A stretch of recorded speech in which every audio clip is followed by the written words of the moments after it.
Welcome back to MMAOddsBreaker. I'm Frank Trigg. Of course, that's Sam Alvey getting ready to fight up here. He's fighting a pretty tough Brit, Tom Watson, coming up here on UFC Fight Night, August 16th, right? Is that the date? Yep, 16th? yep, August 16th. It's your UFC debut. Have they already talked to you about the effect of being in the UFC and the first time in and all the nerves and all the extra crap that goes on? I've heard a little bit of everything. For my team, I've got a lot of people who have made their UFC debuts, and that they all say the same thing. Is that it does get to you. I'm hoping I've got a big record as it is. I fought a lot of times, and I'm hoping that'll keep me calm and ready for action. Well, the first time that Bruce Buffer announces your name, it'll give you chills for sure. Yeah, And yeah, then, I'm looking forward to it. and then, but the reality of it is that whatever ref you have, when he asks if you're ready to go and you nod yes, it's time that you just have to do what you can do. You have to be the fighter you prep to be. Have you had to prep anything different for Tom than you would have for any other fight? I just have to make everything better. I've got to constantly try and improve my game.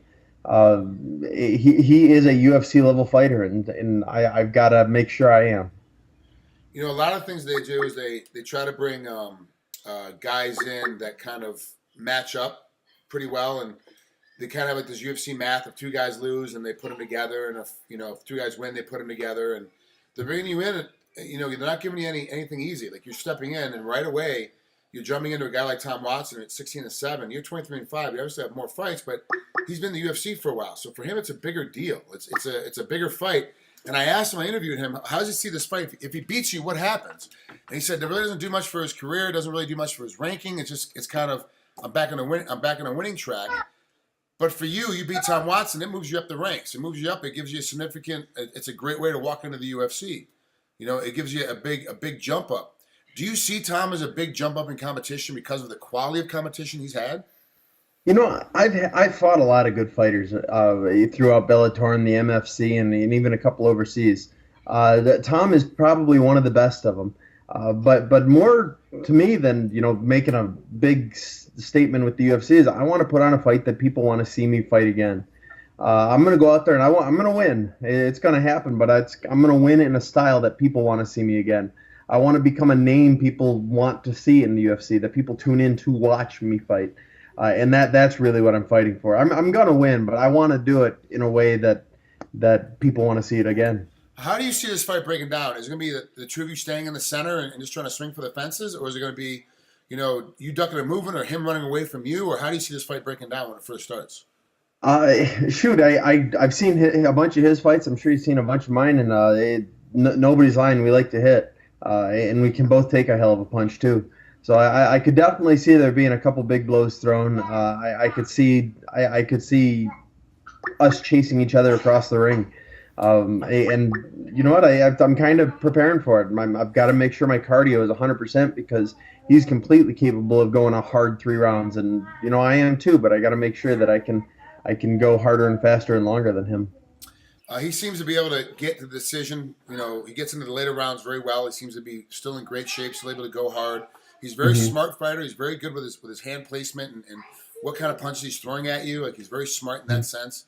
Do you have somebody in camp specifically that kind of fights like Tom to kind of help you deal with that kind of mentality from a guy that's not going to come at you, and when he does come at you, he's coming at you and he's hitting you in spots that you're open? I do. Tarek Safadine is a training partner of mine. He might be the best kickboxer in the UFC right now, and he gets to whoop me a lot. He's just the biggest name of my training partners that have that kickboxing base that are good at their hands. I've got a list of guys.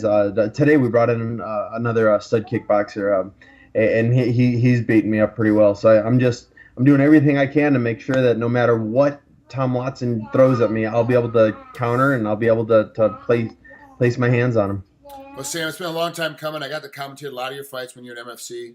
You've always been an exciting fighter when I commentated. I've obviously been a fan of yours since I first started commentating your fights. It's about time that you got into the UFC. I'm glad you're finally there. And Tom Watson, I think this is going to be a great fight. It's going to be a very interesting fight. And I'm really, it's for me, just letting you know, I'm putting it out there that I picked Tom to win this fight in a decision just because of the UFC ring nerves that happen to every fighter when they first step inside that octagon. So that's the reason why I'm taking Tom. It's got nothing to do with technique or style. It's just the fact that he's been in there more. He's got more time inside that cage. He knows the roar of the crowd is. He knows the sound, the feeling, the smell. He's more comfortable with it. That's just the reality of it. But this fight, believe me, it will not surprise me if you win this fight. It will not surprise you put it down. But that my overall pick was that Tom was going to win a decision on this one because both you guys are too hard to put out. I don't see either one of you guys submitting the other guy, and I don't see either one of you guys knocking the other guy out. It just unless there's a random cut coming in someplace, this fight is going to the distance, and it's going to be action from the opening bell to the final bell, 100%. Yeah, well, I agree with that, but I hope to prove you wrong. I hope I make the prediction wrong. And more than that, I hope to put on a fight where you never bet against me again. Yeah, I have to be honest with you. I can't. I was trying to think about this earlier. I don't think I've ever bet against you in any one of your fights since I first started watching you. And the only one that you've lost since then, I think, is Elvis. Is the only one that I can remember that you've lost since then. Because I don't think I started commentating you and knowing about you until after you had already fought Rapati. Is that his name? Whatever. One loss before that, but I didn't know about you before then. So you've only had that one loss since then, and I haven't bet against you. I even thought you were going to beat Elvis, and then end up losing that decision to him. So. Yeah, you know what? And Elvis was a good test for this one. Elvis liked the bang. Elvis had some good hands too. So I'm doing a lot of my training camp very similar to that, but watching my Elvis fight and making a little tweaks. I think if I were to fight Elvis again, I'd beat him with the kind of camp I'm having right now. Good, Sam. I'm glad to hear that. Well, thanks for coming on here with MMA Oddsbreaker. I appreciate it, Sam. Glad we finally got connected this week. We'll talk to you soon. Hey, thank you very much.